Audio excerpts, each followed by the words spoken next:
Olá, sejam todos muito bem-vindos ao Corecon São Paulo. Bem-vindos vocês, meninas, que estão aqui. Sejam muito bem-vindas, muito obrigada pela presença. E a gente agradece também a presença de todos que estão nos assistindo na TV Economista. Acontece hoje a terceira edição do nosso Clube de Leitura, uma edição muito especial do Mês da Consciência Negra. Este encontro é uma iniciativa, portanto, da Comissão de Equidade Racial do Corecon São Paulo, que está representada aqui pelo coordenador da nossa comissão, o economista Carlos Eduardo de Oliveira Júnior, pelo integrante da comissão, também economista Gil Marcos de Campos, e pela integrante da comissão, Shirley Aparecida Marques Basílio Timóteo de Oliveira. Muito obrigada, Shirley, pela presença. Bom, antes de passar a palavra aqui para a nossa comissão e a gente começar o nosso debate literário, eu queria trazer algumas palavras que nós pesquisamos aqui sobre o nosso autor convidado de hoje. Uma parcela da população brasileira é sistematicamente deixada para trás. Essa exclusão não é só prejuízo deles, mas de toda a sociedade que desperdiça talentos e se desenvolve menos. O racismo é um dos fatores que promove a exclusão. Ele age não só através do comportamento individual, mas por mecanismos profundamente enraizados nas nossas instituições sociais, políticas e econômicas. Na educação, diversos estudos mostram que crianças negras aprendem menos que crianças brancas dentro da mesma escola e com o mesmo nível socioeconômico. Essas desvantagens são fruto da discriminação que se manifesta dentro e fora das escolas. A grande questão é como nós, como sociedade, podemos ajudar a construir uma educação antirracista para enfrentar estas barreiras. Com estas palavras que esquentam o nosso debate, nós damos início ao terceiro Clube de Leitura do Corecon São Paulo, edição especial Mês da Consciência Negra. Sejam muito bem-vindos, portanto. Alisson Portela, nosso convidado especial desta noite. Ele é pesquisador, graduado em Ciências Econômicas, mestre em Economia, é doutor e pesquisador do Núcleo de Estudos Raciais do INSPER, o Instituto de Ensino e Pesquisa. Anderson, muito obrigada. Alisson, muito obrigada, viu? É uma satisfação muito grande ter você aqui com a gente. Bem, hoje o Alisson vai falar, portanto, sobre a sua obra, Números da Discriminação Racial, tema do seu livro que aborda questões fundamentais relacionadas ao desenvolvimento humano, equidade e políticas públicas. O autor nos convida a pensar sobre como o racismo estrutural impacta não apenas o indivíduo, mas o progresso de toda a nossa sociedade. Carlinhos, passo a palavra para você. Muito obrigada, bem-vindos.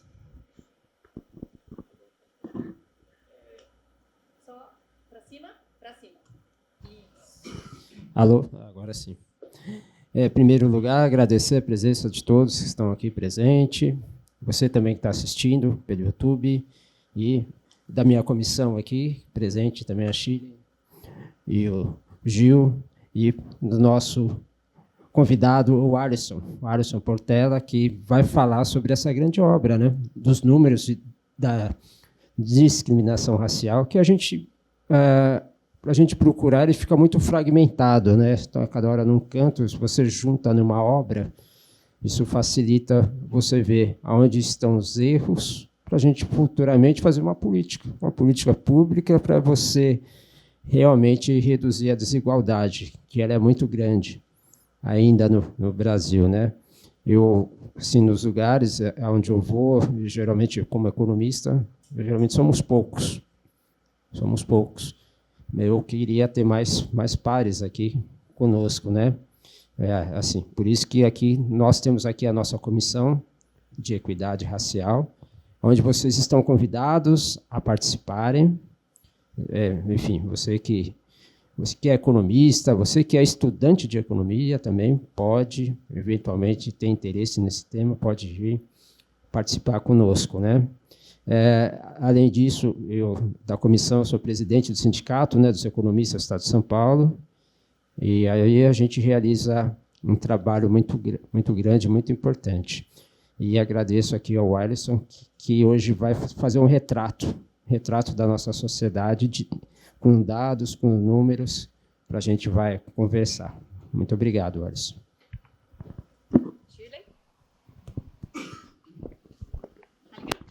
Bom, boa noite a todos. Eu sou a Shirley, também sou economista, faço parte aqui do Conselho e também da Comissão da Equidade Racial, assim como da Comissão das Mulheres. E agradeço vocês por estarem aqui e o público que está nos assistindo virtualmente. Eu também estou curiosa para ouvir o Alisson, né, o nosso pesquisador aqui, porque são temas que o Corecon está trazendo aqui, essas pautas tão importantes para a gente conseguir entender um pouco mais e também combater, né, a questão do racismo. E eu acho que isso é muito importante, a gente ter todo o conhecimento para a gente saber tratar e evitar que isso se perpetue. Obrigado, viu?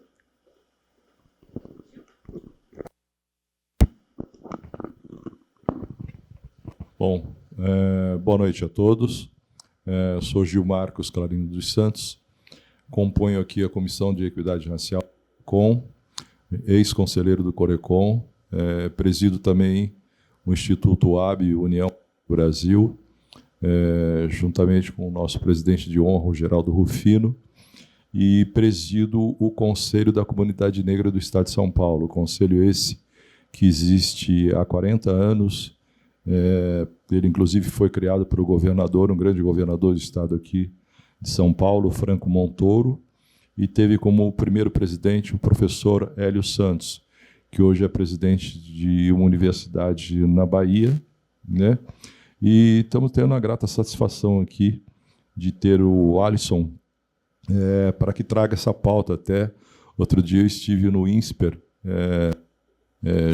apresentado pelo Michel França, e a gente vê os avanços, porque o INSPER é uma escola de muita opinião, o INSPER é um instituto educacional de grande valor na nossa sociedade, e ali está pautado um grande PIB do nosso estado de São Paulo, e acho que trazendo essa questão para dentro do INSPER, a capilaridade será muito maior, e com apoio, com certeza, porque a questão racial não é uma questão só da população negra, da sociedade tem que estar envolvido.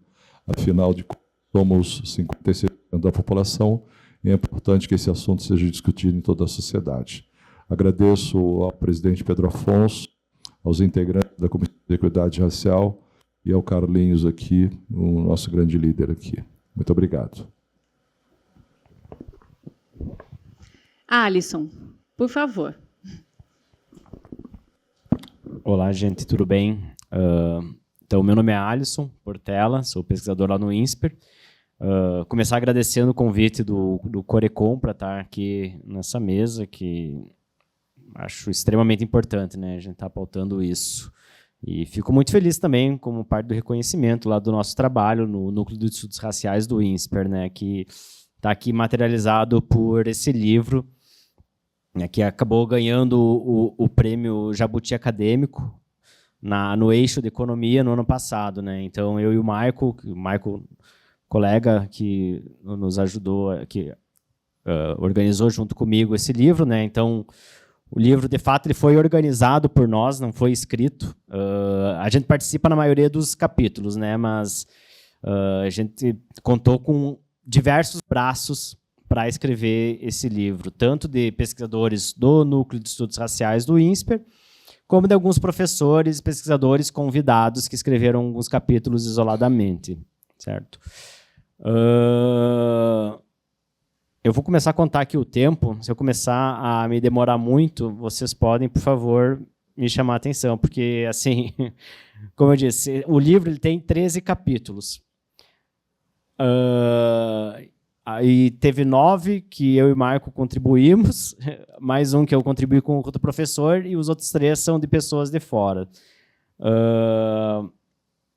E aí enfim, eu poderia ficar muito tempo falando sobre esse assunto e sobre o conteúdo do livro, porque eu participei de quase todos os capítulos, então, de fato, poderia falar muito. Mas eu queria... Opa! Alô, alô. Aí foi. Eu queria começar, acho que talvez contando um pouco da história do livro e...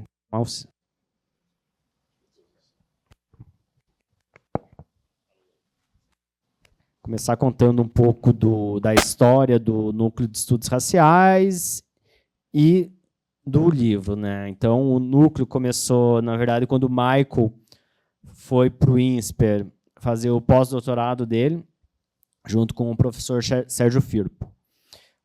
Então, eles começaram a tocar algumas pesquisas nessa agenda de desigualdade racial e a coisa foi crescendo, tomando corpo. O Michael conseguiu alguns recursos para tocar outras pesquisas, foi chamando alguns outros pesquisadores.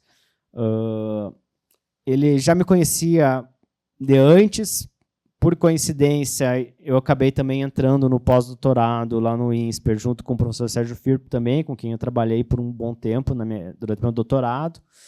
O Michael sabia que eu tocava também a pesquisa sobre essa temática da desigualdade racial. Minha tese, na verdade, foi sobre desigualdade racial na educação, especificamente. Então, em algum momento, ele me chamou também para participar do núcleo. A gente tem tocado algumas pesquisas desde então, já tem uns 3, 4 anos.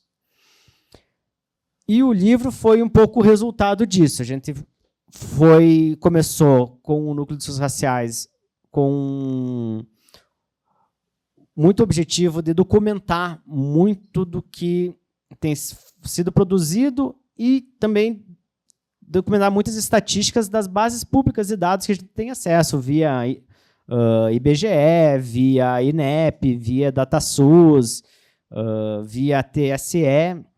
Então, a gente pegava essas bases de dados e fazia algumas coisas relativamente simples, assim, documentando, né?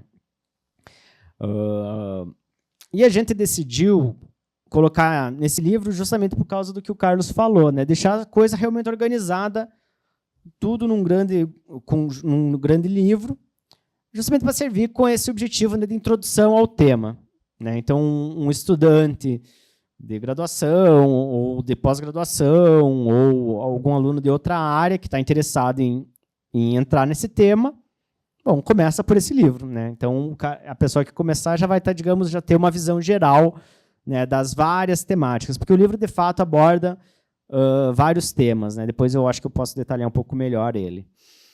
E ele vem muito nessa linha também para preencher um vácuo dessa discussão entre economistas, que eu acho que foi por muito tempo deixado de lado entre nós. Então, tem algumas contribuições pontuais na área, sim, mas é isso, elas são pontuais, então elas estão muito espalhadas em alguns artigos. Então, a gente fez esse trabalho muito de sistematização também, né? Tanto de bibliografia como de dados. E isso vai muito ao contrário, digamos, de duas tendências. Primeiro, da sociologia e de outras ciências sociais, né, no Brasil, que tem tomado a liderança nesse debate racial, né? Então, e aí a gente consegue ver várias contribuições muito importantes, né, nessa área, de alguns pesquisadores. Dá para citar, acho que talvez o livro que teve mais sucesso, que se popularizou do Silvio Almeida, né, do racismo estrutural, que eu acho que foi realmente um marco aí, mas tem, enfim, Cita Bento, tipo, tem muita gente que contribuiu para esse tema, né? Mas na parte da economia, a gente ficou deixando um pouco de lado, né? E até é engraçado que tem muitos economistas, na verdade, que se formaram em economia, mas depois acabaram fazendo mestrado, doutorado em sociologia, e aí foram trabalhar sobre esse assunto, né? Então, tipo, economistas tem realmente poucos. E isso também é muito engraçado, porque nos Estados Unidos esse tema é muito presente, né? Então, a gente tem ali, na verdade, as primeiras pessoas a abordarem isso daí já em 1900, no início do século XX, né? Até fazendo pesquisa para o livro, descobri que a primeira pessoa a ter um doutorado em economia foi, na verdade, uma mulher, que é agora esqueci o nome dela, é Sadie Alexander, eu acho, alguma coisa assim. No início do século XX, algo muito surpreendente, né? E é claro, ela não conseguiu um cargo como professor de economia, porque era 1900 nos Estados Unidos e o pessoal era muito racista, né? E machista também, né? Então, imagina. Aí ela acabou indo para o direito, atuou muito na militância, né?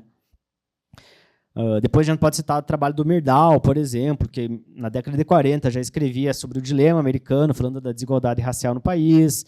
Depois a gente tem contribuições ali na parte mais de teoria, da discriminação, com o Gary Becker, com o Arrow. E alguns trabalhos empíricos também, já na década de 70, muito importantes, né? Mas no Brasil, esse assunto meio que não vem. Ele vem ali com os sociólogos, na verdade, as contribuições ali do Carlos Rausenbach e do Nelson Wieland, que foram, digamos, os primeiros sociólogos a fazer uma análise mais quantitativa, moderna. Eles usam essas metodologias desenvolvidas por economistas, na verdade, né? E os primeiros artigos de economia que eu fui capaz de achar foram de 1990, por brasileiros, né? Então, assim, muito recente. Então, a gente tem uma dívida aí, digamos, com esse tema e com a sociedade, na verdade, né? De contribuir para esse debate que, assim, é imprescindível, né? Então, como é que a gente organizou esse livro? Ele está organizado em duas partes. A primeira parte, digamos, ela é um pouco mais sociológica, histórica, né? Debatendo aí conceitos, explicando, né, por que o tema é relevante, como é que se deu todo o processo de perpetuação da desigualdade desde a escravidão, né? E aí a segunda parte, mais de economista mesmo, aí mais número, um monte de gráfico, que eu acho que talvez é uma das grandes contribuições do livro, que é justamente juntar um monte de informação sobre esse tema em várias dimensões, né? Então a gente vai falar do mercado de trabalho, vai falar de educação, vai falar de saúde, de violência e de representação política, certo? Então, para começar, né, o livro, a primeira parte, ele abre justamente com um capítulo, né, por que raça ainda importa? E para algumas pessoas pode parecer óbvio, mas na verdade não é muito óbvio, né? Porque se não tivesse discriminação racial, né, que é até o título do livro, não teria um grande motivo para a gente estar estudando o tema, né? Porque, enfim, tudo seria uma questão socioeconômica, né? E isso se resolveria relativamente fácil, mas acho que essa questão da importância da discriminação é a chave para entender, né, a importância do tema e por que a gente precisa estudar ele, né? Então a gente abre justamente com isso, né? Por que a gente precisa ainda falar da raça, né?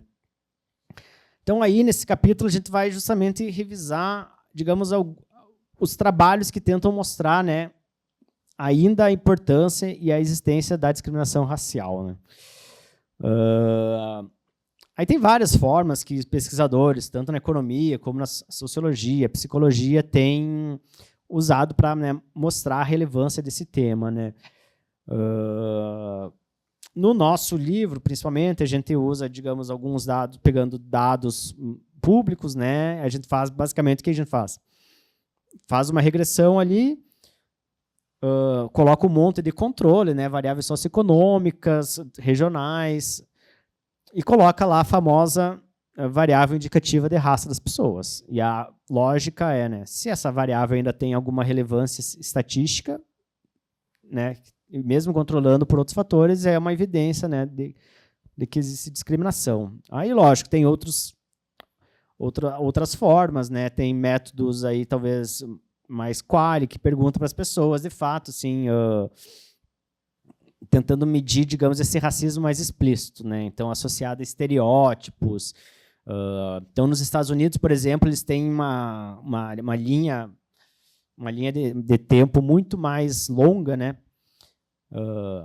Que é de pesquisas de opinião, e tem uma por exemplo, da Gallup, que pergunta se a pessoa acha ok casamento interracial. Então, lá nos Estados Unidos, o pessoal extremamente, né, segregacionista, lá na década de 50, acho que nem metade da população apoiava esse tipo de casamento. Então, década de 50 não faz tanto tempo assim, né, gente? Mas isso mudou muito nos Estados Unidos nos últimos anos, nas últimas décadas, na verdade, né? E hoje em dia, assim, mais de 90%, tanto de brancos como de negros, aprova o casamento interracial. É meio estranho pensar que ainda 10% das pessoas têm problemas com isso, né? Mas, enfim. Lógico, esse tipo de pesquisa ele tem um problema, porque tem a história do viés de desejabilidade social. Acho que é esse o termo que o pessoal da psicologia social usa, né? Que é, enfim, a pessoa responde o que o entrevistador meio que quer ouvir, né? Então, é um jeito relativamente fácil de disfarçar o racismo, o preconceito nesse tipo de pesquisa, né? Aí tem outras metodologias, tem algumas que tentam medir o viés implícito das pessoas, mas eu acho que a forma mais potente de demonstrar isso é o que a gente chama dos estudos de correspondência, então, ou de auditoria, né? Então, o que são esses estudos? São estudos que os pesquisadores criam, então, currículos fictícios ou candidatos fictícios à vaga de emprego, por exemplo. Ou também tem estudos assim que buscam crédito em banco, crédito imobiliário, mercado imobiliário como um todo, no consumo também. Então, cria esses currículos fictícios e tenta ver se a taxa de resposta é diferente entre brancos e negros. Então, o estudo mais tradicional desse o título é muito interessante, porque ele começa com essa pergunta, né? Em português seria Emily e Greg são mais empregáveis do que Jamal e Lakeisha. Assim, é uma pergunta meio tipo, o que o nome tem a ver, né? Mas nos Estados Unidos eles têm uma tradição muito forte de os nomes estarem muito associados com a raça das pessoas. Então, Emily e Greg são nomes tradicionalmente de pessoas brancas nos Estados Unidos e Jamal e Lakeisha são nomes associados muito a pessoas negras lá nos Estados Unidos. E o que eles fazem? Eles criam currículos que são exatamente iguais, com a única diferença do nome das pessoas. Então, vai ter o currículo lá do Greg e do Jamal, vão mandar para a mesma vaga de emprego, e eles vão ver se tem uma diferença nas taxas de retorno. De fato, eles mostram que sim, tem. Então, os candidatos, os currículos fictícios de candidatos com nome tipicamente de negros, por esse estudo, tinha cerca de 50% a menos de chance de serem convidados para uma entrevista de emprego, né? Então, meio que aí tem uma prova cabal assim, de que assim, existe discriminação no mercado de trabalho ainda, infelizmente, né? Esse estudo é nos Estados Unidos, de 2004, mas eles têm feito atualizações constantemente, né, desse tipo de metodologia. Até agora saiu um estudo impressionante lá naquele país, que eles mandaram, esse estudo do Emily e Greg, eles mandam cerca de 4 mil currículos em 2002 ou 2001. Mas agora, recentemente, eles publicaram um que eles mandam 89 mil currículos para mais de 100 empresas, das maiores empresas dos Estados Unidos. E aí eles conseguem medir no nível da empresa, assim, quais são as empresas que estão discriminando ou não candidatos negros, né? Então, confirma, as taxas parece que diminuíram, né? Depois eu acho que eu falo um pouco mais sobre isso, mas ainda existe.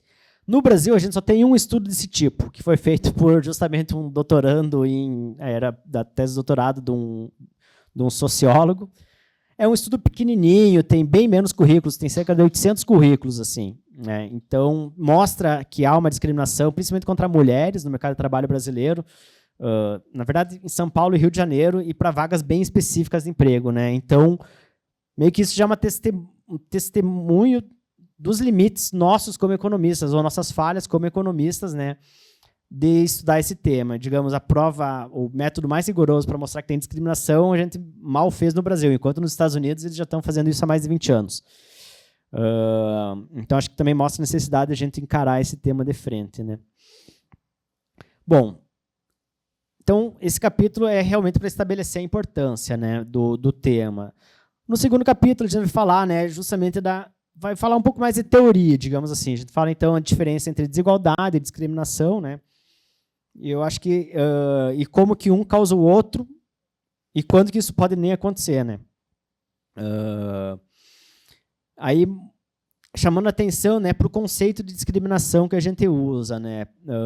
Discriminação, a gente pensa muito numa definição em duas dimensões, né, em duas partes, que seria as pessoas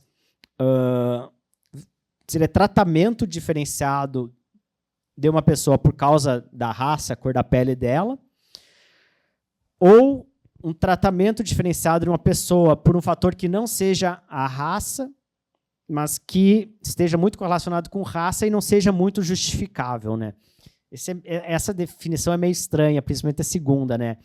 Mas ela é principalmente para dar conta desse que eles chamam de tratamento dispar, que estaria muito associado à discriminação institucional.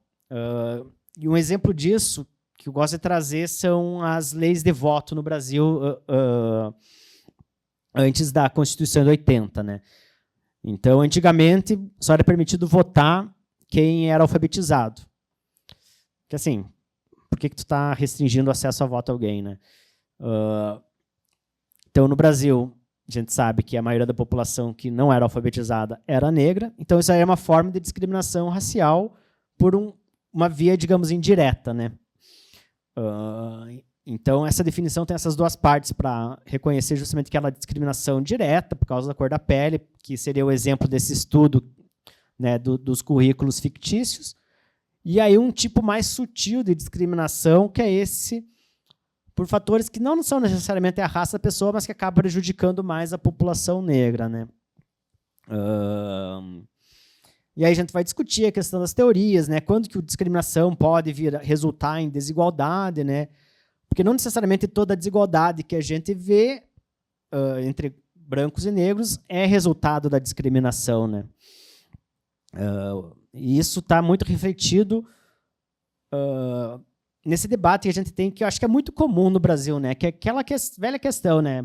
Pô, mas essa desigualdade é por causa da condição socioeconômica ou por causa do racismo?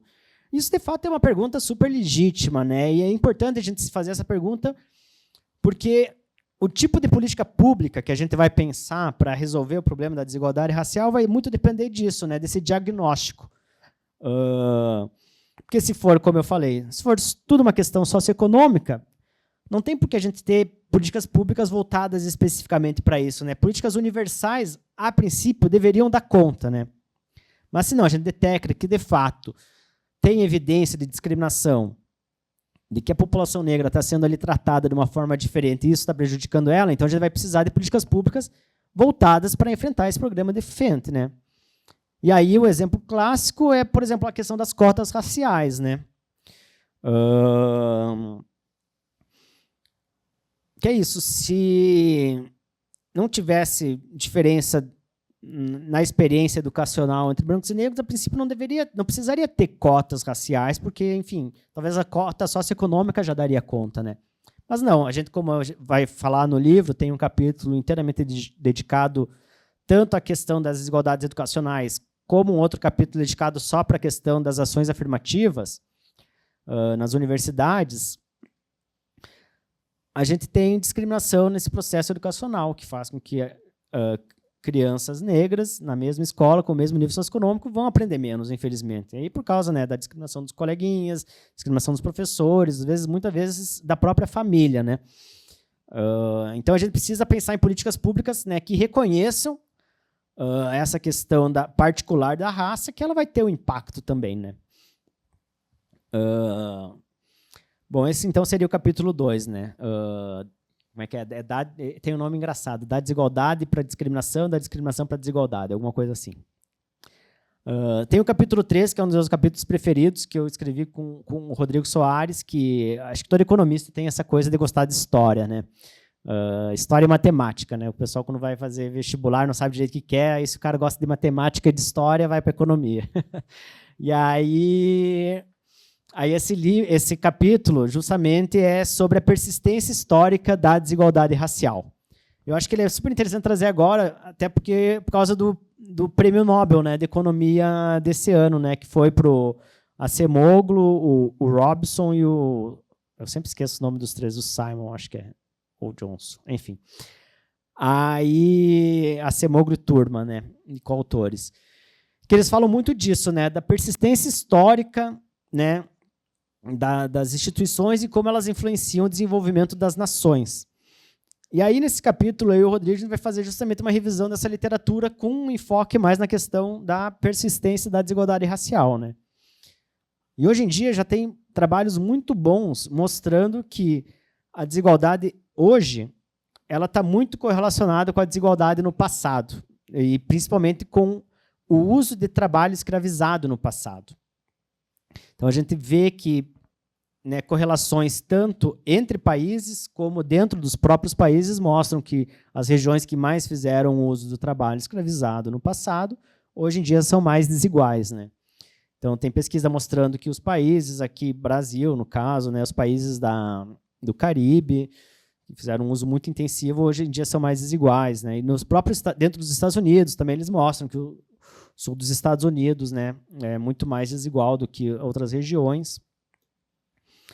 E é justamente por causa disso, né? Às vezes a gente não para pensar muito nisso, mas imagina o nível de violência e desumanização que era necessário para obrigar uma pessoa a trabalhar para ti de graça, assim, num sol de rachar por horas e horas a fio, né? Então não é à toa que a gente vai nos museus e a gente vê os grilhões lá. Tipo, aquilo lá literalmente era usado com pessoas, né? E então, para manter esse tipo de organização da produção, precisava de muita violência. E para manter ela, a gente criou instituições, né? Pelourinho, a gente criou, né? Eu estava ouvindo um podcast que é muito interessante sobre a moça que traduziu o Memórias Póstumas de Brás Cubas. A Flora Thompson Devota fez uma tradução para o inglês agora, que foi, né, super estourou, por causa que teve uma gringa aí que adorou o livro, falou que, né, é o melhor livro da vida dela. E aí ela fala desse podcast sobre o processo de tradução dela. E aí, quando ela estava traduzindo, ela descobriu que tinha uma coisa o tal do calabouço no Rio de Janeiro, que era para onde as pessoas, porque isso a gente, né, não fala muito, mas a escravidão ela era muito disseminada. Então, pessoas de classe média, né, tipo uma senhora aposentada, ela muitas vezes tinha um escravo, que ela às vezes usava para o trabalho de casa ou alugava, né, para fazer trabalhos na rua. E aí, quando esse escravo precisava de uma punição, né, a senhora mandava para o calabouço, que era um lugar onde ela meio que terceirizava, digamos, o castigo. Então, assim, então tem instituições que foram criadas para manter esse tipo, né, de situação e que elas vão se perpetuando ao longo do tempo, né, e que a gente acaba vendo até hoje, né, e isso é um reflexo, né. Eu acho que a capa e a contracapa do livro meio que falam um pouco disso, né. Eu não sei se o pessoal consegue ver, né, mas aqui tem a capa, né, que seria uma doméstica, uma babá levando o filho do casal branco, e aqui na contracapa tem, né, a ama de leite, né, que é assim que chamava, né, que, né, cuidando do filho também do senhor, né. Então esses processos não vai dar certo. Obrigado. Isso daí se perpetua, né. Aí a gente também discute, né, como é que isso vai se perpetuando ao longo do tempo, né? Então, fatores socioeconômicos, fatores aí de negação de bens públicos. Então, o Brasil sempre ficou muito para trás até dos países latino-americanos em termos de acesso à educação. Tem uma pesquisa sensacional que saiu há pouco tempo atrás no Quarterly Journal of Economics, que faz uma reconstituição da mobilidade intergeracional desde a Guerra Civil nos Estados Unidos, né, que foi quando acabou a escravidão naquele país, até hoje. E eles mostram que a negação à educação via, né, as políticas de segregação do Jim Crow foi um aspecto essencial na perpetuação da desigualdade racial naquele país, né. E eles mostram que todo o progresso que foi feito em 100 anos em termos de desigualdade racial nos Estados Unidos poderia ter sido feito em uma geração se as taxas de mobilidade naquele país fossem iguais entre brancos e negros, né? Então, acho que isso aí a gente elabora, né, sobre como é que esse processo aí se manteve desfavorável aos negros ao longo das várias gerações, né, desde a abolição. Por fim, aí o último capítulo, acho que eu já estou me demorando demais aqui. O último capítulo dessa primeira parte vai falar um pouco sobre fluidez racial, né, e como a gente entende a classificação racial, que é um tema super interessante até para nós brasileiros, né, porque essa coisa de raça no Brasil é um pouco complexa, né, mas enfim. Aí, passando para a segunda parte, é quando a gente começa a falar mesmo da questão, digamos, dos números mesmo da discriminação, né. A gente começa falando do IFER, né, que é o Índice Folha de Equilíbrio Racial, que a gente fez núcleo de estudos raciais junto com a Folha, que busca documentar a desigualdade racial no Brasil nas várias regiões, né, e que tem tido uma recepção muito boa assim, na mídia, tem surtido alguns debates, né, que ele é para ser uma espécie de IDH, digamos assim, da desigualdade racial, né? Que a gente faz um índice ali que mede a desigualdade racial em termos de renda, educação e longevidade, né? A gente mostra as diferenças regionais, como é que tem evoluído nos últimos anos, e a gente mostra que o ritmo de evolução, na verdade, está bem lento, né? Na área da educação, a gente fez alguns progressos muito bons nas últimas décadas. Na parte de renda, a gente tem feito progressos muito lentos, para não dizer que estão parados. E na área de longevidade, já era meio equilibrado, na verdade, mas tem tido uma leve regressão nas últimas décadas, né? A gente não sabe ainda direito por quê. O meu palpite é porque a questão de saúde, eu acho que hoje em dia tem evoluído muito para métodos muito caros, né? Que é mais difícil o acesso, eu acho, para a população mais pobre ou via SUS, né? E aí fica só o pessoal com plano de saúde mesmo, que pode ir no Albert Einstein ali para se tratar. E aí, mas enfim, aí a gente calcula lá, se for mantido o nível atual de progresso, vai demorar mais de 100 anos para a gente conseguir atingir o equilíbrio racial, né? E assim, eu acho que a gente não quer demorar tanto, né? Então a gente precisa de políticas públicas para tentar lidar com isso, né? Aí o capítulo 6 e 7 vão falar muito sobre a questão do mercado de trabalho, né? O capítulo 6 mais focado na questão ali da desigualdade racial como um todo, o capítulo 7 trazendo a questão de gênero também.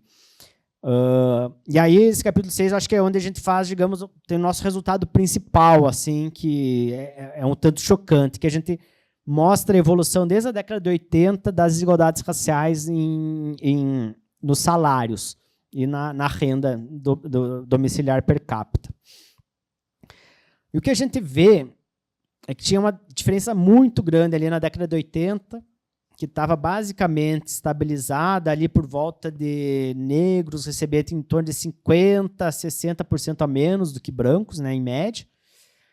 A gente teve um progresso razoável nos anos 2000, e a partir de 2010 teve uma estagnação, por volta ali de 40% a 30% da renda média a menos que um negro recebe que um branco. Só que isso não é a média, né? Como eu falei, parte disso vai ser discriminação, parte disso vai ser fatores socioeconômicos. Aí quando a gente controla ali por educação, experiência, ocupação, região em que a pessoa atua, a gente reduz esse gap bastante, mas ele cai ali para a volta de 10% a 15%. Então, de 10% a 15% da desigualdade racial não é explicado por nenhum desses outros fatores, provavelmente é discriminação. A gente não pode ser taxativo, né, porque pode ter fatores não observados que a gente não consegue controlar. Por exemplo, falar inglês, né? É uma coisa que é importante no mercado de trabalho. A gente supõe que não é bem distribuído entre brancos e negros, né? Negros, a princípio, devem falar, tem uma educação relativamente pior a qualidade do que brancos, então provavelmente o acesso ao inglês é menor, né?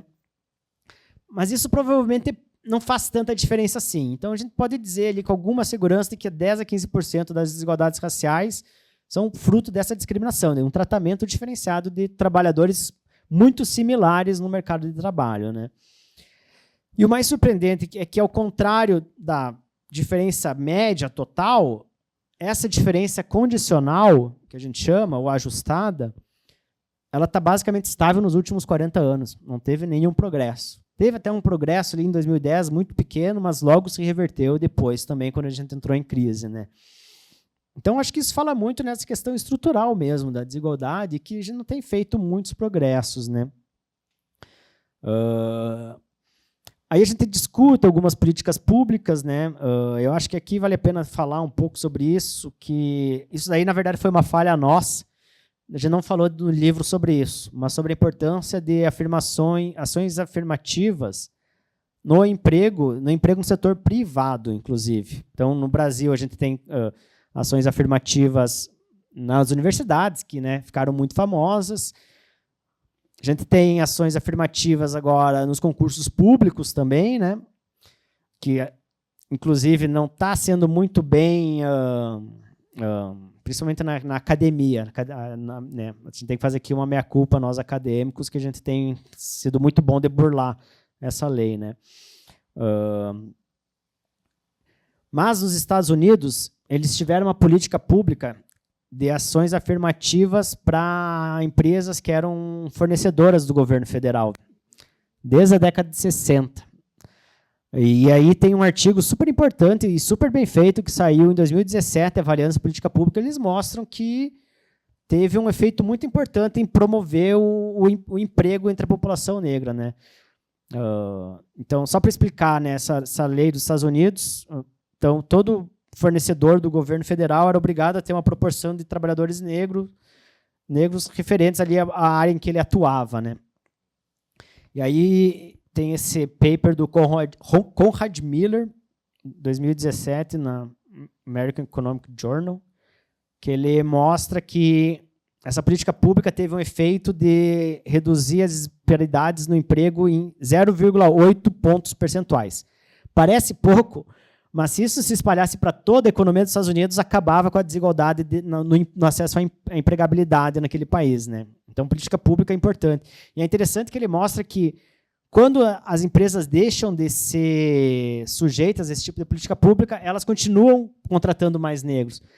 Porque é meio que tem a ver com essa coisa que eu comentei antes do racismo institucional, né? Muitas vezes as empresas elas estão discriminando, mas não é porque elas são, digamos, racistas naquele sentido, né, mais estrito de preconceito, mas porque muitos dos processos internos delas acabam discriminando trabalhadores negros. E o exemplo que a gente sempre traz é esse do processo de contratação e promoção, por exemplo, que é muito no quem indica, né? Então, se o Alisson se alguém chegar, Alisson, me indica aí um economista, né? Aí a gente tem o que os sociólogos chamam de homofilia, né? Que é a nossa tendência de se associar mais com pessoas parecidas conosco. Então, no meu caso, homens brancos e negros. E brancos. Homens brancos, ponto. Homens e brancos. Então, se eu for sugerir uma pessoa para trabalhar para uma vaga, provavelmente eu vou sugerir um homem branco, porque a maioria das pessoas que eu conheço são homens brancos. Então, processos de indicação nas empresas muitas vezes seguem isso, né? E aí acaba perpetuando a discriminação, né? Outro fator importante é a falta de concorrência, né? Então, a gente tem essas teorias, né, de discriminação, e tem uma delas que é a teoria da discriminação por gosto, né? Tem um nome péssimo, mas enfim. Mas que é isso, seria tentando modelar justamente essa coisa do preconceito mais explícito mesmo, que a pessoa não gosta, né, não tem uma preferência, não gosta de trabalhar com pessoas negras, né? Só que essa teoria, né, a princípio, ela só se sustenta a desigualdade se existe um grau de poder de monopólio no mercado, né? Então, isso também é uma outra forma que a desigualdade pode se perpetuar através do monopólio do mercado de trabalho. Aí eu não estou dizendo, acaba com as leis trabalhistas, liberou geral, não. É mais no sentido de promover a concorrência, né? Então, eu tenho alguns amigos que trabalham no audiovisual, por exemplo, e eles falam que tem muitas poucas empresas fundadas e geridas principalmente por pessoas ricas, homens brancos, E aí, na hora de contratar pessoas, eles vão acabar contratando aquele cara que estudou com ele na faculdade, que provavelmente é do mesmo... Então, assim, a gente tem uma pesquisa mostrando que, por exemplo, na abertura comercial na década de 90 do Brasil, isso teve um efeito positivo de reduzir a desigualdade, aquele componente de discriminação racial, né? Então, mostrando que o aumento na concorrência pode também ter um efeito bom de redução da desigualdade. A gente fala também sobre a desigualdade, né, vinculada com a questão de gênero. Aí gênero entra, né, várias sutilezas. Mulher negra está para trás, né, tem melhorado muito, mas ainda está muito para trás. E aí a questão de gênero, ela interage, né, a tal da interseccionalidade que o pessoal fala muito, né, e a questão da desigualdade de gênero, ela também tem muito a ver com a questão, não só com isso, mas um fator importante é também a questão dos cuidados da casa e das crianças, né? Então tem algo que está muito bem estabelecido na literatura, que é o que eles chamam em inglês de child penalty. Então, a penalidade da criança. Que eles mostram, né, o que acontece, os salários de homens e mulheres, né, como é que eles vão evoluindo ao longo do tempo, né? Eles são muito parecidos, assim, e aí quando nasce o primeiro filho, o salário do homem continua retinho ali no gráfico, e o da mulher, pum, desaba. E continua muito abaixo desde então, né? Então, isso mostra o quanto que esses papéis de gênero socialmente construído, né, que no caso da mulher é cuidado do lar, das crianças, né, também se refletem na desigualdade. E o quanto a gente precisa discutir algumas políticas que vão, às vezes, muito além do mercado de trabalho, né, para reduzir a desigualdade. E no caso das mulheres, acesso a métodos contraceptivos, né, que no Brasil ainda é muito mal discutido. É que eu não estou nem falando de aborto, né, falando de assim, acesso à pílula, a DIU. Muitas vezes as nossas adolescentes pobres não têm acesso a isso, né, acabam engravidando na adolescência, acabam largando a escola, né, não conseguem um emprego. Então, a gente precisa pensar nessas políticas públicas. Tem um estudo muito importante até da Claudia Goldin, que também ganhou o Nobel. Um dos artigos mais importantes dela é o Power to the Pill, o poder da pílula, que ela mostra quanto que a introdução da pílula contraceptiva nos Estados Unidos na década de 50, que foi super polêmico, teve um reflexo muito importante no acesso das mulheres ao ensino superior e depois ao mercado de trabalho, né? Então, a gente também precisa fazer isso com as mulheres brasileiras, especialmente as mulheres, né, negras, né, periferia, que não têm acesso, muitas vezes, a esses métodos. Bom, talvez, eu não sei se eu já estou demorando demais, acho que só para finalizar, agora passar mais rapidamente. Então, a gente também tem um estudo ali, um capítulo dedicado só à questão da educação, né, mostrando também que a gente tem feito progressos muito importantes, mas principalmente na questão de anos de escolaridade no ensino básico. Então, a gente teve um sucesso de universalizar o acesso ao ensino médio e fundamental, mas a qualidade desse ensino ainda está muito diferente para as crianças brancas e negras. Então, a gente precisa ainda pensar, né? Então, como é que a gente faz para resolver isso?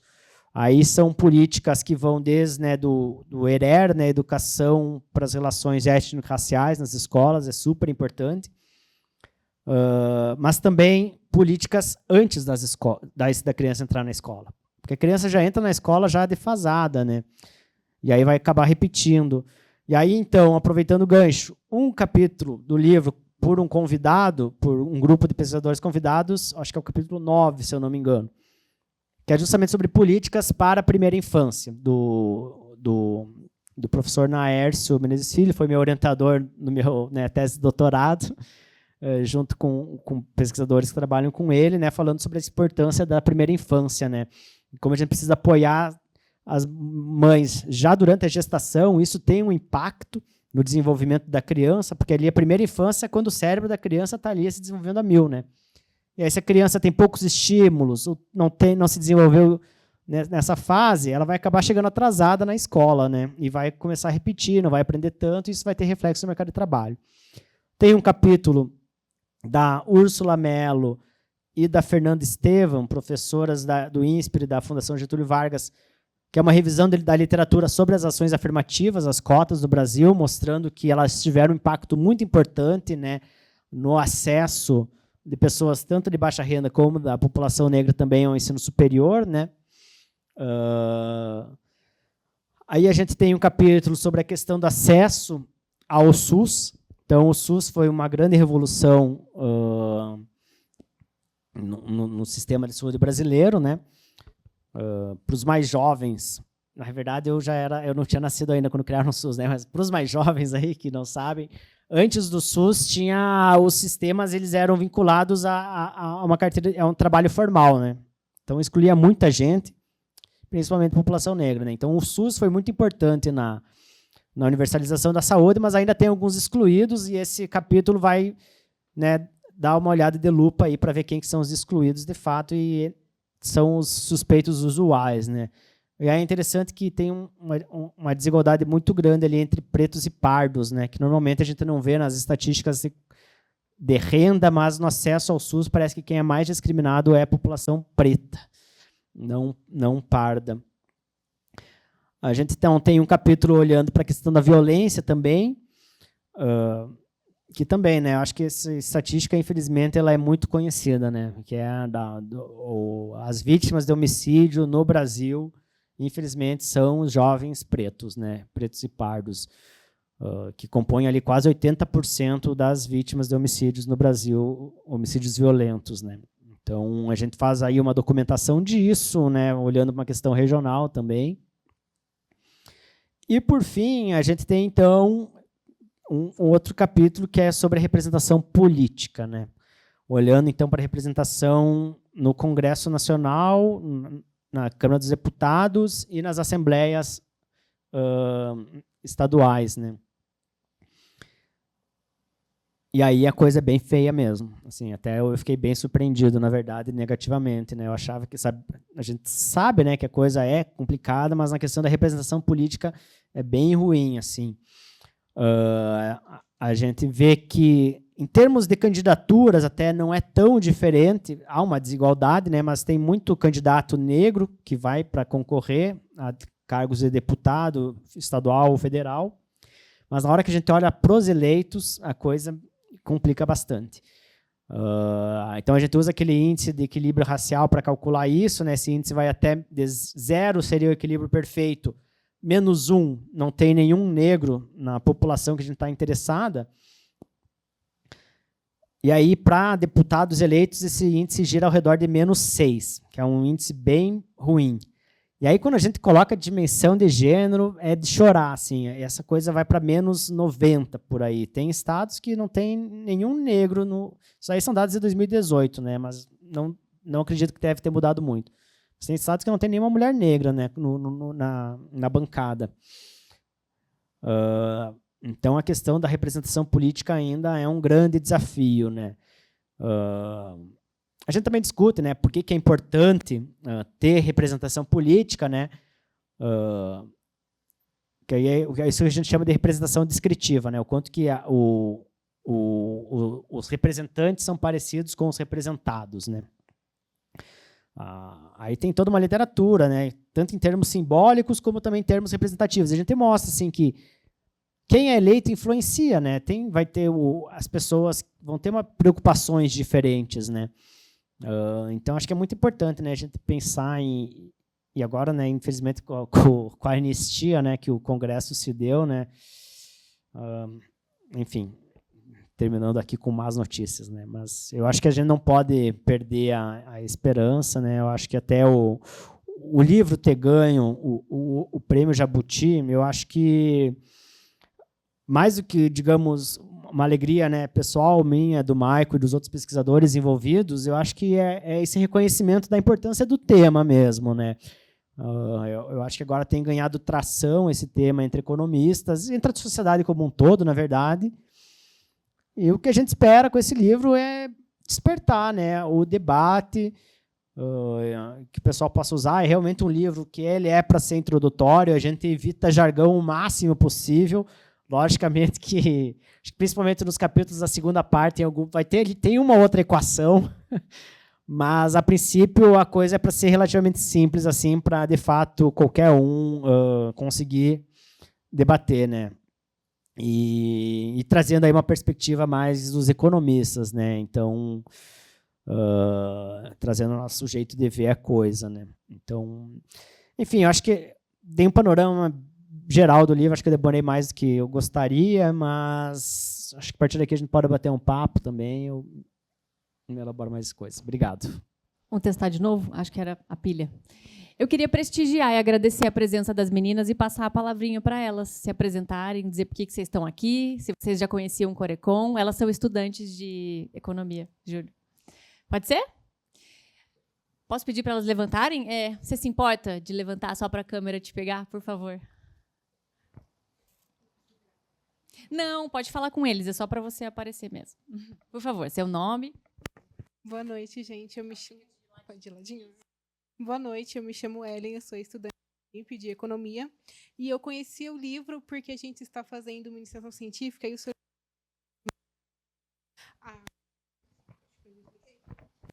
Foi... não, acho que eu que... tá bom. Foi uma indicação da nossa orientadora, a Regiane Vieira. Ela falou muito sobre esse livro e a gente se interessou bastante pelo tema e a gente leu e a letra foi maravilhosa. Acho que não, pelo menos da minha parte, eu não tive nenhuma dúvida.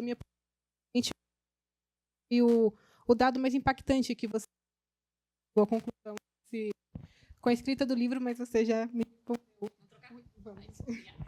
E eu só quero agradecer mesmo, né, por esse livro importantíssimo, porque a gente não tem muitos estudos sobre no Brasil, né? E acho que é de muita importância.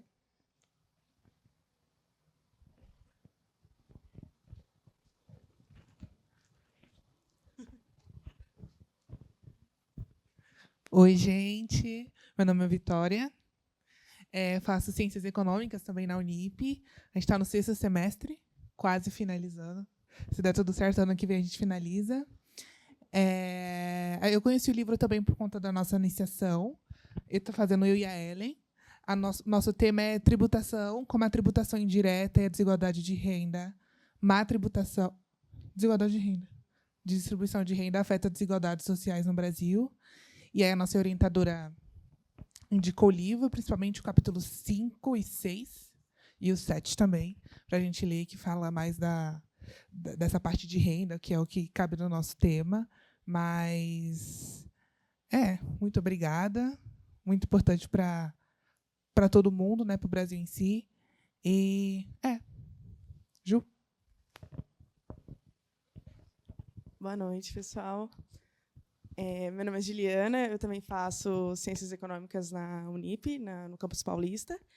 E eu não estou fazendo a iniciação científica junto com as meninas, mas eu também faço um projeto de IC voltado para a economia solidária, mas aí meu tema é mais voltado para a especulação imobiliária, enfim, é outra vertente.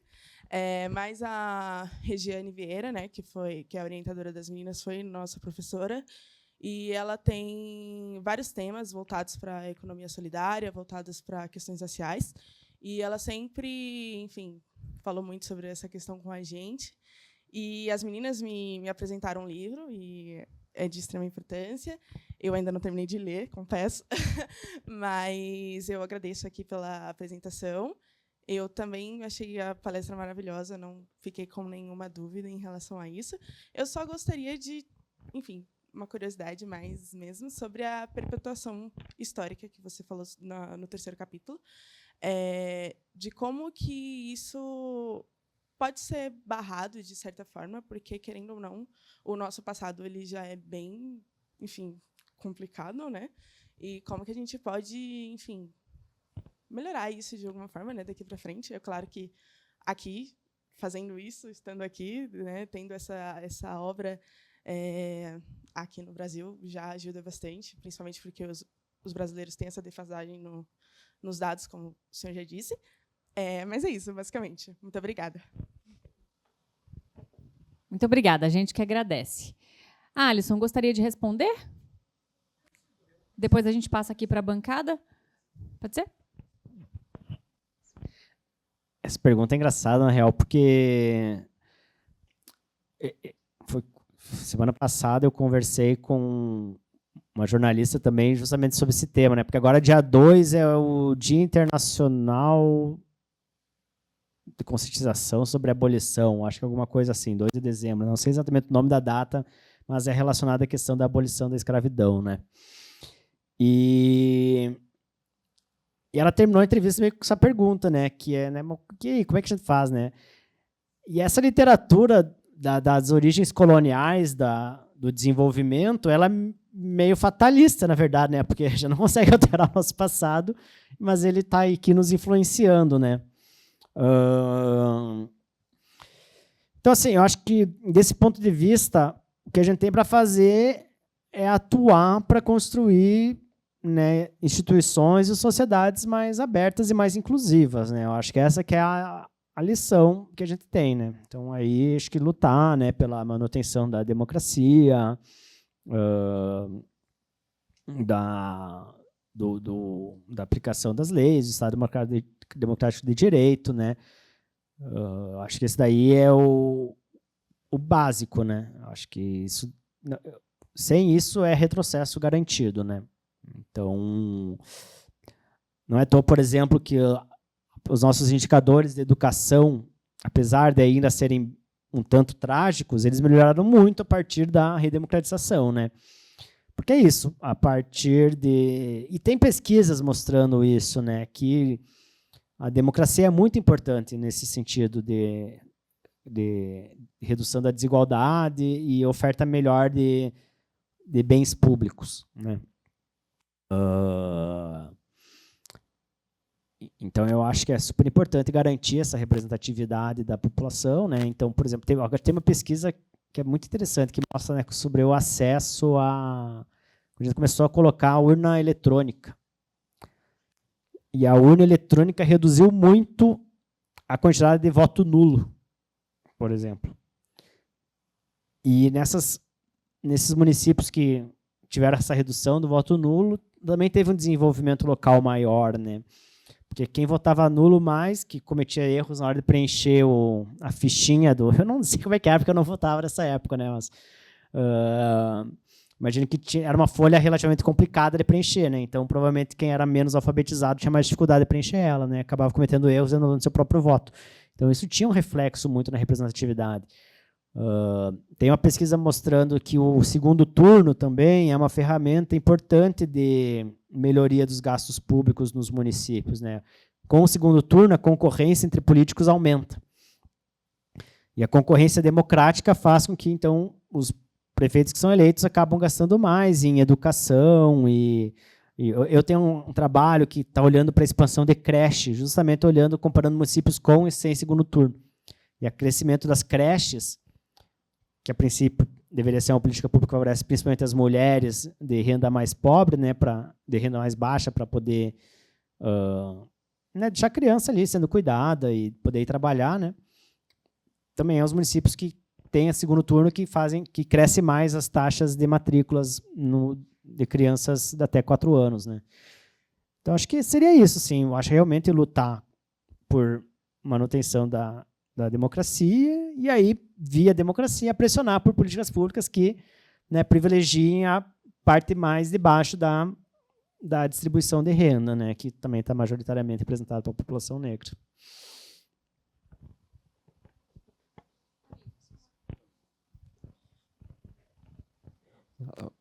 Muito. Sua palestra foi bem esclarecedora, né, Erson? Enfim, aquilo que eu falei no início, ou seja, você junta várias informações que estavam separadas em vários lugares diferentes. Onde eu vou buscar? Essa aqui é a Fundação SEAD, enfim, a BGE tem um pouco, aí você agrega tudo isso no livro. E, enfim, essa é uma contribuição muito importante, né? Ainda mais que ganhou o Prêmio Jabuti Educacional, prêmio reconhecido, né? São duas questões aqui. Uma é com relação à cota, né? A cota racial, que até hoje eu não me entendo, porque, por exemplo, 10 anos que se passou, aí o Congresso teve que rever, aí daqui 10 anos tem que rever de novo, a gente não sabe quem vai estar lá no Congresso, qual foi a batalha, enfim, ou seja, demorando 300 anos para passar o projeto e aí a cada 10 anos a gente tem que rever isso. Mas qual a importância disso hoje para a nossa sociedade, junto com ações afirmativas?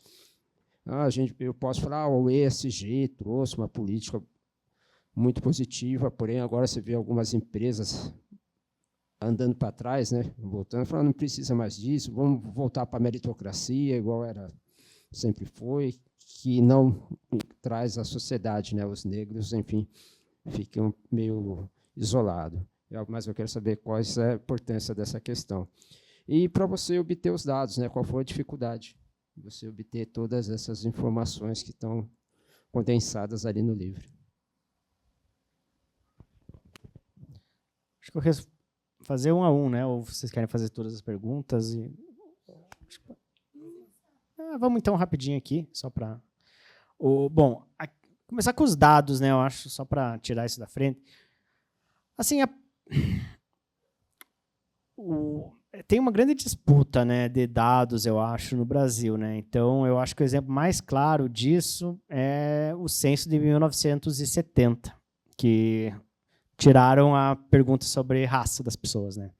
Então, em 1960 a gente tem ali raça, daí 70 branco, aí voltou 80 e aí continuou, né? Então, eu acho que isso é uma coisa que, beleza, no IBGE até está bem estabelecido, mas eu acho que em outras situações não tanto, né? Aí vou falar mais dos dados que eu conheço melhor, que são os dados do INEP, né? Que da educação do MEC. Que tem um problema sério de não declaração. Seríssimo. Assim, já foi pior, na verdade. O censo, o INEP ele faz o censo do ensino básico e o censo do ensino superior, né? Que é, de fato, tá a informação de todo mundo lá que passou pelo sistema escolar, né? Só que no caso do ensino superior, no início dos anos... No início não, acho que em 2009, sei lá, 80% das pessoas não tinham informação de raça. Então, melhorou muito nos últimos 10 anos, né? Mas, assim, melhorou. Hoje em dia é só 20%, ou 25% que não tem esse dado. Então, né, acho que ainda é preciso criar aí formas, acho que, de registrar isso melhor, né? Então, dados da polícia, por exemplo, eu lembro agora que a gente conseguiu acesso a dados sobre enquadramento como apreensão de drogas. E aí a gente foi ver os dados de classificação racial, assim, era, sei lá, até os termos que a polícia usava eram bem antigos, né, para usar um eufemismo. Então, eu acho que seria importante ter um trabalho assim, de, talvez, padronização, /conscientização, letramento racial, né, da importância disso, porque sem esses dados, né, a gente não consegue fazer muita coisa, né, principalmente eu acho que evidenciar, né, eu acho que é isso, né, mostrar que existe um problema, né, porque sem os números a gente não... É muito mais difícil, né, argumentar para a importância do problema, né. E isso um pouco se reflete também na questão das cotas, né. Então, tem esse capítulo aí que eu comentei da Úrsula Mello e da Fernanda Estevam, que são duas pesquisadoras excelentes, que têm muita pesquisa sobre esse tema.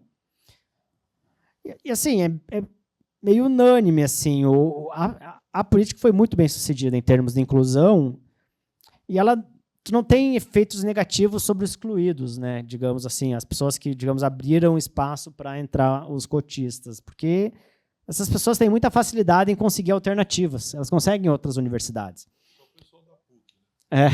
Nossa. Caraca. Pesado. Mas, bom, teve como é que é o backlash, né? Teve pelo menos o pessoal não deixa passar mais, né? Mas, enfim, mas é chocante, né? O quanto que isso ainda acontece, né? E mostra o quanto que ainda tem também tem uma boa parcela da população que é muito contra, né? Acho que agora o CREMERS, né? O Conselho de Medicina, acho que emitiu notas falando que não queria ter ações afirmativas, acho que era do curso de residência, se eu não me engano, né? Que é meritocracia e não sei. Então, esse é o discurso clássico. Mas acho que nesse capítulo fica muito bem demonstrado que não existe esse problema. Isso é um falso problema, né? Os alunos, algumas vezes, os alunos que entram na universidade via cotas, às vezes eles realmente enfrentam algumas dificuldades no início dos cursos. Tem até uma pesquisa recente que saiu agora sobre isso, com dados da Federal da Bahia, que acho que mostra um pouco isso. Mas que depois eles acabam, né, indo bem, e tem um impacto importante em termos de acesso, né? Que é isso. Muitas desses jovens, às vezes, não teriam alternativas, né? Mas aqui também eu faço, acho que a minha crítica. Uma crítica no sentido de que cotas, sim, são importantes, foram importantes, tem estudos, tem um capítulo inteiro no nosso livro falando da importância delas, mas elas também são insuficientes. Então, hoje em dia, as matrículas nas universidades públicas são só 25% do total de matrículas no ensino superior no Brasil. Então, tem um universo aí que não está coberto por essa política. Então, a gente precisa, né, pensar em como é que a gente vai resolver isso. Isso é até interessante, porque acho que tem um dos gráficos do livro que mostra, né, a evolução da questão da educação, porque essa questão do acesso ao ensino superior é interessante, porque ela meio que tem um lado positivo e um lado negativo. O lado positivo é que a velocidade de crescimento das matrículas de negros está bem maior do que da de brancos. Só que a desigualdade, a diferença era tão grande que, em termos absolutos, aumentou a disparidade. Então, em termos absolutos, no sentido de pontos percentuais, né? Então, acho que na década de 80, o acesso era muito restrito à educação na década de 80. Se vocês não têm ideia, tipo, era 8% dos brancos tinham ensino superior e 1% dos negros. Então, 8-1. Hoje em dia está 4-1, se eu não me engano. Só que uma diferença que era de 7 pontos percentuais subiu para um pouquinho mais de 10, né? Não, acho que mais até. Acho que está em tipo 20-5. Não, putz, agora vou ter que... Alguém tem que olhar aí o capítulo para confirmar essa informação. Mas, enfim, eu acho que passou de 8 para 1 para 4-1, só que em pontos percentuais aumentou, né? Então, e muito disso é do crescimento nas particulares, que cresceu muito assim, o número de matrículas, né? E é onde está ainda as maiores desigualdades. Nas universidades federais está basicamente bem representada a população negra em termos de total da população, mas nas privadas e nas públicas não federais ainda tem alguns problemas.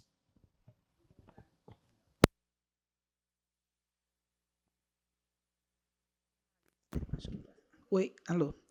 O Alisson, eu gostaria que você falasse um pouquinho mais sobre a perpetuação da segregação racial e a desigualdade educacional. E a gente está falando aí das cotas, né? A gente sabe que o ensino, a cultura é transformador. Então, eu queria que você falasse um pouco sobre isso. A questão da educação está na base de tudo, né? Então, a educação acho que foi o grande bem público que o Estado de bem-estar social começou a prover, né? Ali na Europa, então tem, sei lá, a Alemanha dando educação, Estados Unidos, né? Se a gente for ver, até relativamente falando, a população negra até tinha um bom acesso à educação nos Estados Unidos ali depois da abolição, né? Relativamente ao Brasil, né? Porque relativamente ao branco americano não, mas relativamente ao Brasil sim, né? E é uma grande transferência de capital, né, para a população, querendo ou não. É o capital humano, então dá uma educação, qualifica essa pessoa, ela consegue trabalhar, né, ter um emprego melhor. Só que o Brasil tem excluído sistematicamente uma boa parte da população da educação, né? E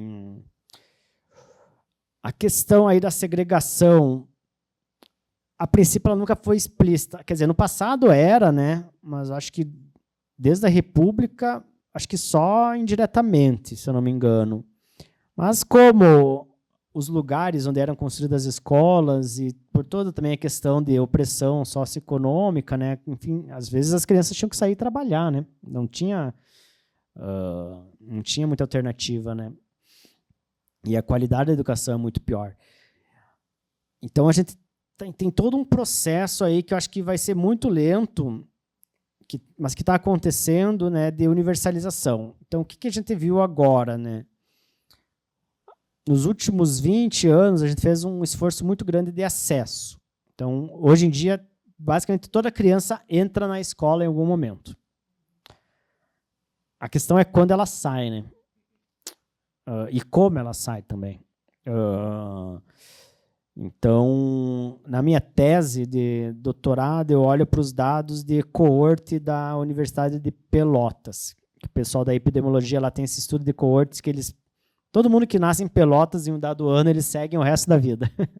Aí eu usei os dados da coorte de 93. Então, as crianças que nasceram em 1993, a gente vai observando elas até os 20 e pouquinho aninhos ali. A gente sabe o peso delas ao nascer, sabe quantos pré-natal a mãe fez, e vai vendo a trajetória escolar dela. E assim, na primeira série, 15% dos brancos repetem, e dos negros, mais de 30%. Então, assim, já de entrada, já começa a motosserra ali, né, a despedaçar sonhos. Então, é isso. E aí são vários os motivos, né, para isso acontecer. Então, o tipo de escola que a criança vai ir, né, tem toda uma questão do ambiente comunitário em que essa escola também está inserida, que infelizmente, né, imagina, tem pesquisas até mostrando isso no contexto do Rio de Janeiro, que a violência nas favelas acaba refletindo nas crianças. Então, tem tiroteio, cancela a aula, sem contar o estresse da criança depois, né? Então, esse nosso estado super violento, ele também acaba influenciando na performance escolar. Tem um estudo no contexto dos Estados Unidos, que é muito interessante também associado a essa questão da violência e na questão da violência policial, que era olhando o que acontecia com as mulheres grávidas e suas crianças, né, quando tinha um assassinato de um cidadão por alguém da força policial. E o que eles acham é que com mães hispânicas e brancas não acontece nada, mas com as mães negras acaba tendo um efeito no feto e ele acaba nascendo com um peso menor, que é um indicador de saúde da criança, né? Que acontece justamente, e só acontece quando morre uma pessoa negra assassinada pela polícia. Então, assim, fica muito claro assim que o canal é a questão do estresse, né? Então acontece isso, a mãe começa a ficar nervosa e, pô, meu vizinho morreu aqui, podia ter sido meu filho, e que são coisas que, assim, como branco, isso daí nunca me passou na cabeça, né? Não é um problema, mas acho que, né, isso é um clássico, assim, né, do pai negro, da mãe negra falando com o filho, né? Tipo, sai com a identidade, cuidado com aonde que vai andar, não volta de noite, né? Então tem uma pesquisa de uma pesquisadora brasileira, Júlia Caligari, que está fazendo doutorado nos Estados Unidos, que ela está olhando para essa questão do racismo e como ela afeta, tipo, digamos, os processos biológicos por trás dele. E está muito associado à forma como o cortisol trabalha. Então, ela fala que não é tanto do nível de cortisol, mas a variação dele. Que o cortisol, em certas situações, ele é importante, né? Quando tu precisa estar ali focado num trabalho, né, concentrado, mais cortisol é bom porque vai te deixar mais focado. Mas ele fala que, assim, para a população negra, esse cortisol varia menos do que para a população branca. Então, digamos, ele fica sempre num nível mais alto e meio que não sai dali, mesmo quando ele deveria sair, mesmo que fosse para cima. Então, a experiência é muito diferente. Ela vai se refletir também na questão da educação, né? Então, aí o professor vai tratar diferente, tem pesquisas mostrando isso também. Alunos com notas corrigidas, de provas corrigidas por computador, tiram notas diferentes quando corrigido pelo professor, por causa desse viés implícito do professor, de achar que, né? Enfim. Só que a gente não sabe, a gente está tentando ainda descobrir quais são as melhores formas de fazer isso. Lógico, tem toda uma questão de acesso à escola, né? Uma escola boa, de qualidade, né? Mas tem uma questão ali da experiência dentro da escola que a gente ainda precisa avançar mais. Mas tem algumas coisas aí, aula de reforço, uma escola decente para as crianças irem, né? Com um banheiro, infraestrutura boa, né? Mas vai ter uma questão mais do racismo mesmo, que daí está lá e que é um pouco mais difícil de lidar, e que a gente vai precisar de políticas aí, de uma pedagogia antirracista para lidar com isso, com certeza.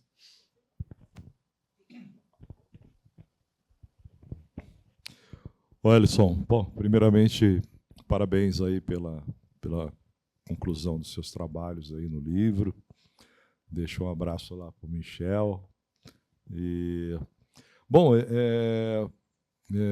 eu queria que você falasse um pouquinho sobre a Lei 10.639, que é a introdução da história da África, justamente no fundamental. Quer dizer, as crianças têm que ter noção, porque a minha geração ela já não teve a história do Brasil contada, quer dizer, a contribuição da população negra aqui.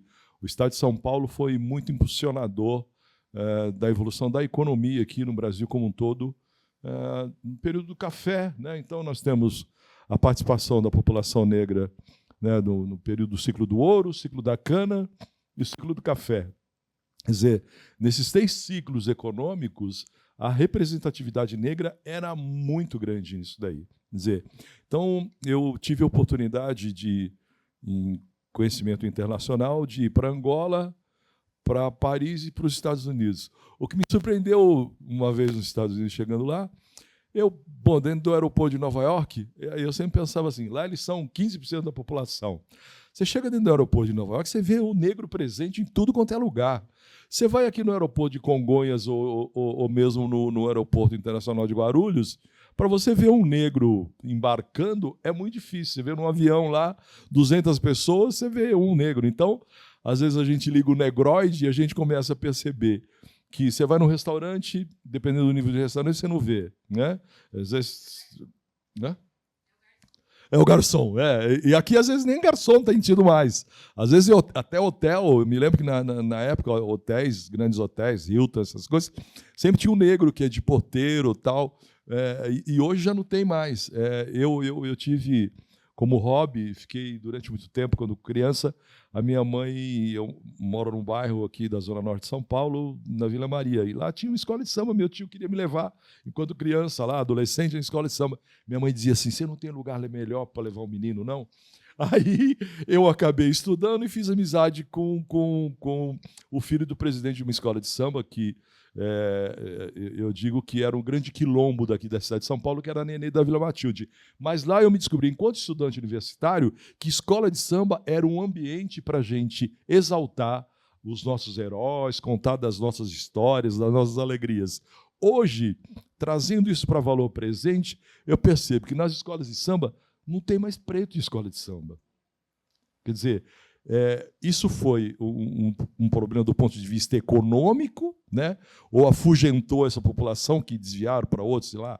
Hoje a população negra, com uma condição um pouco melhor, pode viajar ao invés de estar naquele ambiente, mas os dirigentes de escola de samba, onde rola o dinheiro todo, você vê que nós não estamos participando, né? Então, eu queria essas 2 questões, você desse a 10.639, quer dizer, nós temos um projeto lá no Conselho da Comunidade Negra, sobre cidade antirracista, era para ser município antirracista.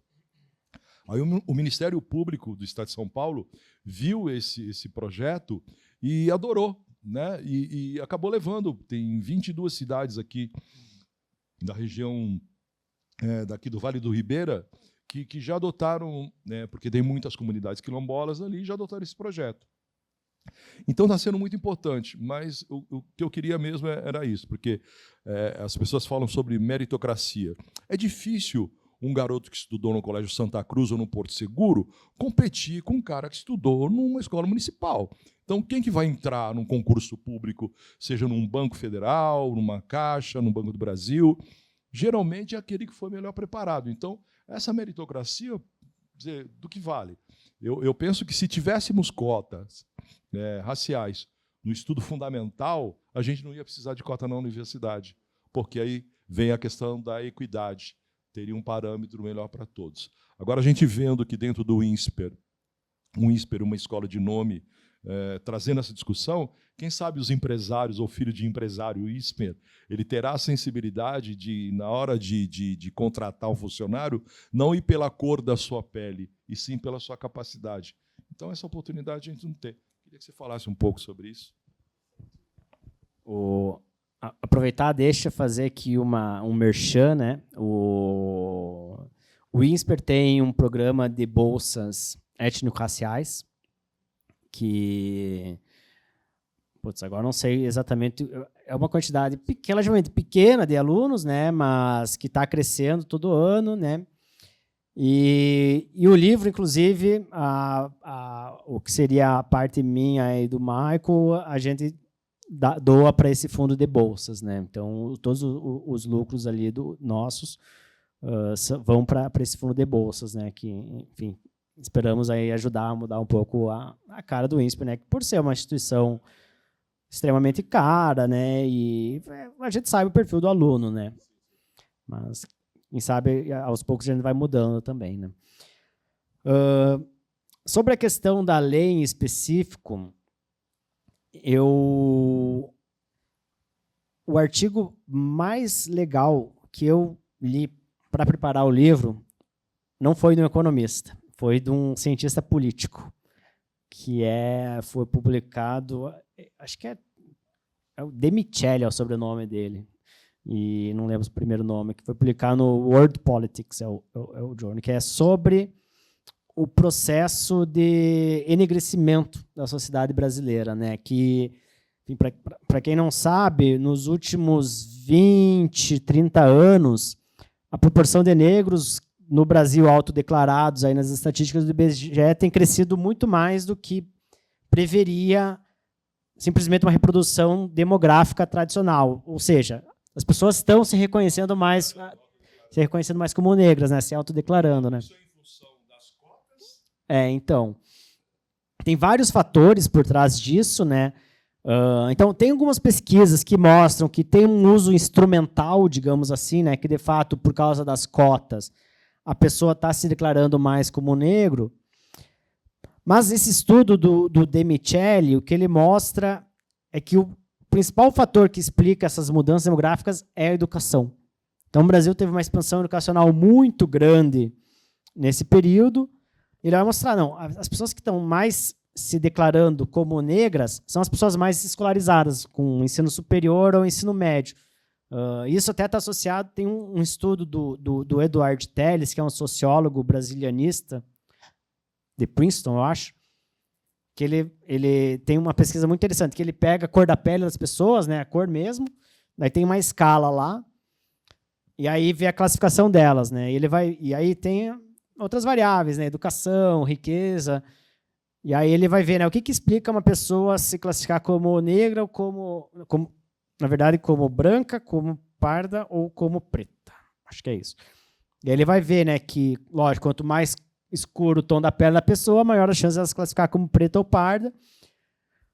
Só que daí, quanto maior a riqueza, era maior a chance de aumentar a classificação como branco, mas quanto maior a educação, maior a chance de se classificar como preto. E aí o De Micheli vem e mostra, não, ó, a expansão da educação está associada com uma chance maior de ser negro. E aí o que é interessante desse artigo é que ele não é só um exercício quantitativo. Ele faz também uma pesquisa qualitativa, né? Ele vai lá e conversa com as pessoas. E aí ele levanta 3 hipóteses para explicar por que as pessoas estão se entendendo mais como negras, né, quando elas estudam mais.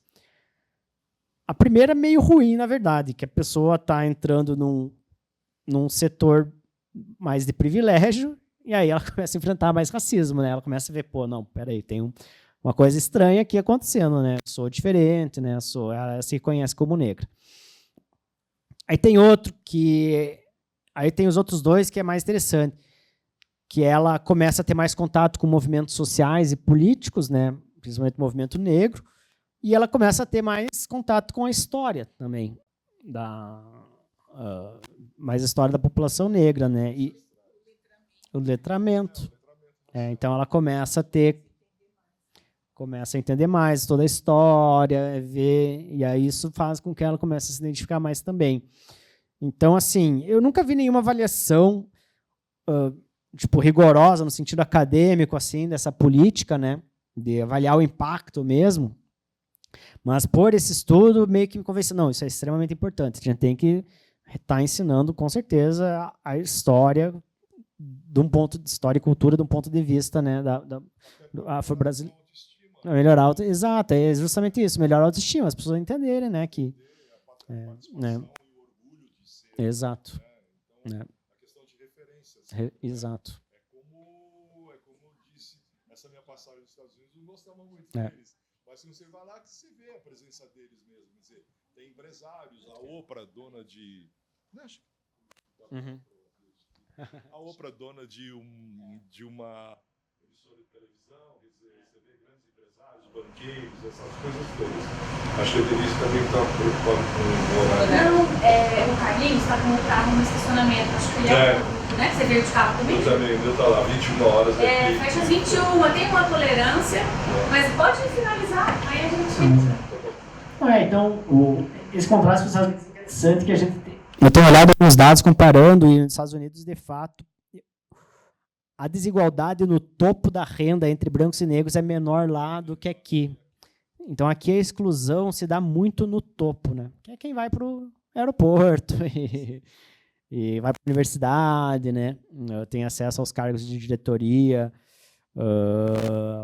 Mas então é isso, assim, eu acho que essa questão da história e cultura afro-brasileira é extremamente importante. Mas, lógico, não só isso, né? Então, como eu falei antes, né, a gente precisa de políticas educacionais antirracistas, que é justamente para lidar com essa questão, né, de como as pessoas se veem e se consideram e não terem orgulho de quem são, né? E do que elas podem ou não ser, né? Muitas vezes, eu lembro alguém que uma vez um palestrante contando do processo dele de reconhecimento como negro, ele falou que ele descobriu que ele era negro quando a professora dele, sei lá, quando ele tinha 11 anos na quinta série, falou que ele não podia ser advogado. Então, tipo, que cruel, né? Então, acho que é isso. A gente precisa ter políticas que não façam que professores digam esse tipo de coisa, né? Além, lógico, de contar toda a história, né? Sei lá, eu achava que o Machado de Assis era branco, por exemplo. Quando eu descobri que o Machado de Assis era... Esse acho que é um dos casos mais bem-sucedidos de embranquecimento aí do Brasil, né? Do Machado de Assis. Atores. Pintava ele de preto para ele trabalhar no papel. Você acha que não haveria um ator negro que pudesse representar aquele papel? Exato. Então tem essas coisas aí. E a falta também de um governo sério, né? Para que a gente possa dar oportunidade. O Hélio Santos fala muito que a gente mata os nossos talentos, né? Talento artístico, mesmo no futebol. Hoje em dia, que para jogar futebol era coisa de pobre. Hoje já não é, porque tem as escolinhas, o pai tem que gastar, que é um papa-níquel também. A gente percebe que, às vezes, o pai tem que levar o filho para lá. Se o pai não tem uma condição, fica mais difícil. Muito embora tenha chance para que meninos das comunidades eles consigam mudar a vida da família, mas é muito raro. Eu estou tomando muito tempo. Não, mas acho que o Hélio Santos tem uma coisa que eu apoio também muito, que ele fala disso, né? A gente tem que gastar com o negro tanto que a gente gastou com o branco, né? E ter políticas para isso. Então, o BNDES, que está muito aliado ao que eu comentei, né? Daquelas políticas dos Estados Unidos de ações afirmativas. Então, assim, BNDES, tu quer acesso a subsídio de crédito, metade do tua força de trabalho tem que ser negra, inclusive, né, nas diretorias. Isso, assim, para mim é uma política para ontem, né?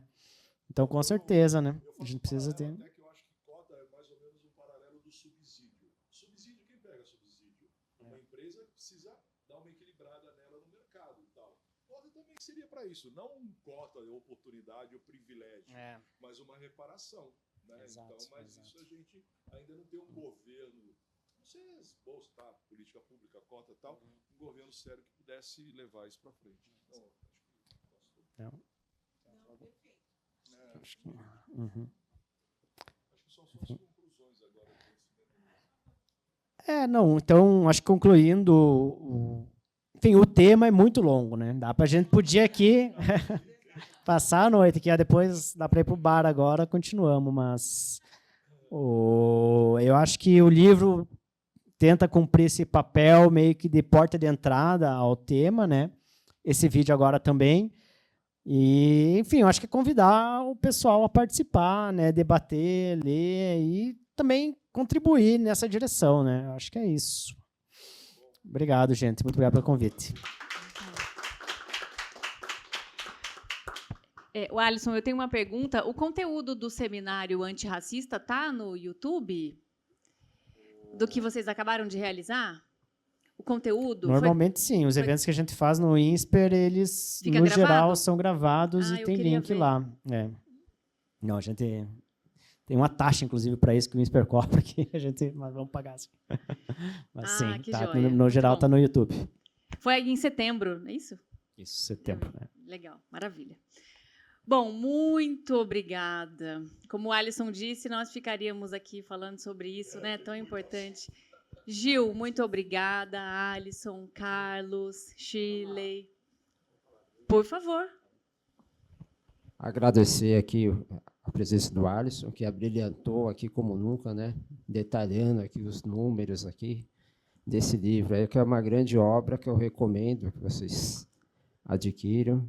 Agradecer também aos funcionários que estão aqui trabalhando, as convidadas, os estudantes da Unip, né? Grande universidade, aos membros aqui do conselho,